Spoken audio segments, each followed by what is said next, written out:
नमस्कार दोस्तों, मैं राजेंद्र दायमा आपका स्वागत करता हूं मुंबई टुडे लाइव चैनल में। आज हम बात करेंगे एनआईए और महाराष्ट्र एटीएस ने मिलकर मुंबई के नज़दीक आईसिस मॉड्यूल को ध्वस्त कर दिया।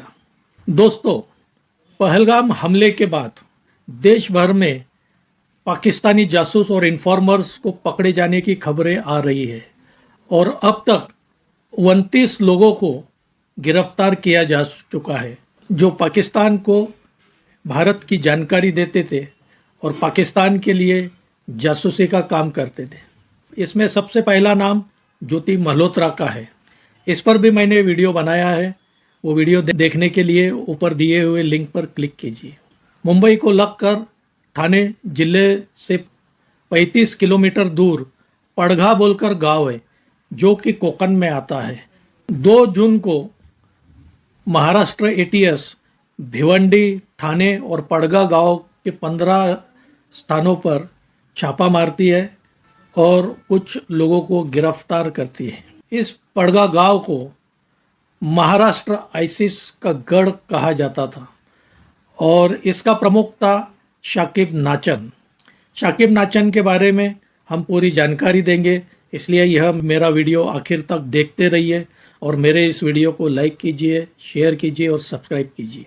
ठाणे जिले से कुछ दिन पहले ही रविंद्र वर्मा नाम के युवक को गिरफ्तार किया जाता है जो कि पेशे से इंजीनियर है और पाकिस्तान को कुछ खुफिया जानकारी देने के आरोप में रविंद्र वर्मा को गिरफ्तार किया जाता है। पड़घा यह गांव यह मुस्लिम बहुल है, यहाँ मुस्लिम आबादी ज़्यादा है और शाकिब नाचन के पिता यह जिला परिषद के सदस्य थे और उनका अच्छा प्रभाव मुस्लिम समुदाय पर था। 1980 के दशक में शाकिब नाचन जमात-ए-इस्लाम की विद्यार्थी संगठना student of Islamic movement of India यानी सिमी ये ज्वाइन करता है, जो कि आज के तारीख में सिमी पर पाबंदी है और 1990 के आसपास यह महाराष्ट्र सिमी का अध्यक्ष भी बनता है और बाद में राष्ट्रीय स्तर पर सिमी का महासचिव भी बनता है।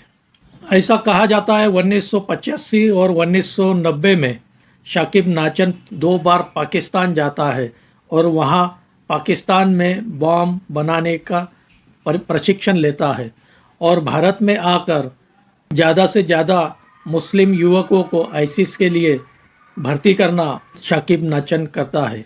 कहा जाता है वो अफ़गानिस्तान भी जाकर आया है और खलिस्तान के आतंकवादियों को भी उसने ट्रेनिंग दी है। इसी के आरोप में 1992 में उसकी अहमदाबाद से गिरफ्तारी होती है।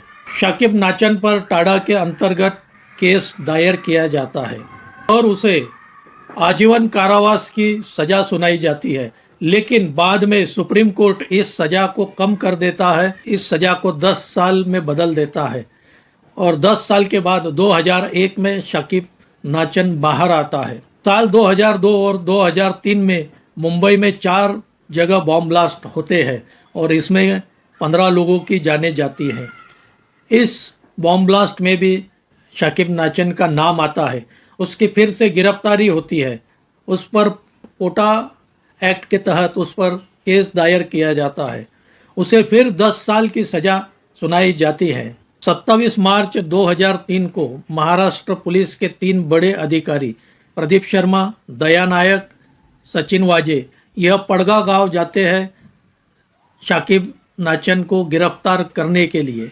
जब वे शाकिब नाचन को गिरफ्तार करके वापस आ रहे थे तो पड़घा गांव में बड़ी संख्या में मुस्लिम युवक जमा हो जाते हैं और पुलिस और इन युवकों के बीच नोक-झोंक होती है और बात ज़्यादा बढ़ने से पहले ही कुछ गांव के जो बुजुर्ग हैं वो बीच में आके बीच बचाव करते हैं और पुलिस को वहां से जाने देते हैं, लेकिन इस सब के बीच पुलिस को शाकिब नाचन को छोड़ना पड़ता है। इससे ही आप अंदाज़ा लगा सकते हैं कि शाकिब नाचन का कितना प्रभाव मुस्लिम युवकों पर रहा होगा। शाकिब नाचन ने पड़घा गांव का नाम बदलकर अल शाम कर दिया था और इसे यहाँ तक ग्रेटर सीरिया कहा जाता था। यहाँ शरिया कानून लागू करने की उसकी मंशा थी, लेकिन बाद में शाकिब नाचन खुद पुलिस के शरण आता है और इसके साथ ही 2002-2003 के बॉम्ब ब्लास्ट के मामले में 15 लोगों की गिरफ्तारी होती है। इस केस में भी शाकिब नाचन को फिर 10 साल की सज़ा होती है और 10 साल बाद वह 2017 में फिर बाहर आता है। 2023 में पुणे से कुछ 10 युवकों की गिरफ्तारी होती है, जिसमें शाकिब नाचन के बेटे का भी नाम है। उसके बाद शाकिब नाचन की भी गिरफ्तारी होती है। 1.5 साल से शाकिब नाचन यह महाराष्ट्र एटीएस के हिरासत में है, लेकिन अभी परसों 2 जून को जब शाकिब नाचन के घर पर छापा मारा गया, वहां कुछ इलेक्ट्रॉनिक उपकरण और कुछ प्रिंट दस्तावेज मिले हैं, जो यह बताता है कि शाकिब नाचन का मॉड्यूल आज भी कार्यरत है। इस तरह महाराष्ट्र एटीएस और एनआईए ने मिलकर मुंबई के नज़दीक चल रहे आईसिस मॉड्यूल को ध्वस्त कर दिया और एक तरह से शाकिब नाचन के महाराष्ट्र में ग्रेटर सीरिया बनाने के मंसूबों को भी ध्वस्त कर दिया। साथ ही शाकिब नाचन का नाम पहलगाम हमले में भी आ रहा है। यह और चिंता की बात है। दोस्तों, और देखते हैं कितनी गिरफ्तारियां एटीएस और एनआईए पूरे देश भर में करती है, क्योंकि एक तरह से इन जासूसों और इन्फॉर्मर और देश में छिपे हुए गद्दारों पर ऑपरेशन सिंदूर चालू है। आपको क्या लगता है इस बारे में कमेंट करके बताइए। मेरा यह वीडियो आपको अच्छा लगा हो तो इसे लाइक कीजिए, शेयर कीजिए और मेरे इस चैनल को सब्सक्राइब कीजिए। धन्यवाद।